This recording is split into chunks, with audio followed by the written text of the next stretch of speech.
आपल्यासोबत शिवसेनेचे आमदार संजयजी गायकवाड आहेत. सर, खरं तर सकाळपासून साताऱ्यातल्या सगळ्या वादाची चर्चा विधिमंडळ परिसरामध्ये होती. शंभूराज देसाईंना ज्याप्रमाणे पोलिसांनी वागणूक दिली, यानंतर विधान परिषदेमध्ये सर्व पोलिसांवर निलंबनाची कारवाई करा असे आदेश देण्यात आले. मात्र त्यानंतर त्याला स्थगिती देखील देण्यात आली.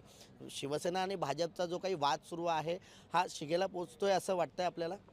साताऱ्यामधली घडलेली घटना ही अतिशय दुर्दैवी आणि महाराष्ट्राच्या राजकारणात अशी घटना कधी घडली नाही.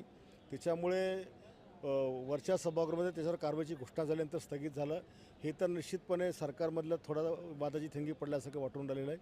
परंतु असं व्हायला नाही पाहिजे, कारण आम्ही शिवसेनेचे 50 आमदारांनी राजकीय आयुष्य दावावर लावून आम्ही भारतीय जनता पक्षासोबत हिंदुत्व म्हणून आम्ही सरकार स्थापन करण्यात मदत केली. खरं तर आमच्या त्या त्यागामुळे आज महाराष्ट्रामध्ये एवढं सरकार या ठिकाणी आलेलं आहे. म्हणून अशा प्रकारची वागणूक आमच्या लोकांना अपेक्षित नाही आहे.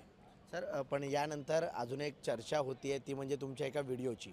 एक व्हायरल व्हिडिओ होतो आहे, ज्याच्यामध्ये आपण म्हणालेला आहात की 35 कोटी जे काही कमिशन मिळतं ते मी कार्यकर्त्याला देतो. नाही, 35 कोटी कमिशन मिळतं असं नाही आहे बोललेलो. 35 कोटींच्या कामाचं वाटप करायचं. माझ्या हाताला माझे नस इकडे दबली असल्यामुळे इथपर्यंत इफेक्ट आहे. बोलताना बरेच शब्द चेंज होतात किंवा अडकतात. 35 कोटींची कामं जी ठेकेदार मला मागायला यायची, त्याच्याऐवजी मी त्याचं वाटप कार्यकर्त्यांना केलं.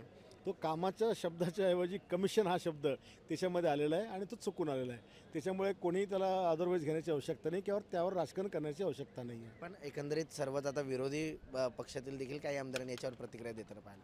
नाही, त्यांनी सत्य समजून घेतलं पाहिजे.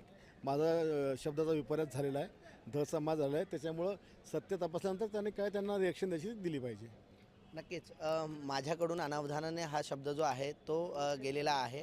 त्यामुळे जे विरोधी पक्षातील आमदार यावर टीका करतात त्यांनी समजून घेतलं पाहिजे, अशा प्रकारची प्रतिक्रिया जी आहे ती आमदार संजय गायकवाड यांनी व्यक्त केलेली आहे. व्हिडिओ जर्नलिस्ट सिद्धांत उबाळेसह कुणाल भोईटे, जय महाराष्ट्र न्यूज, मुंबई.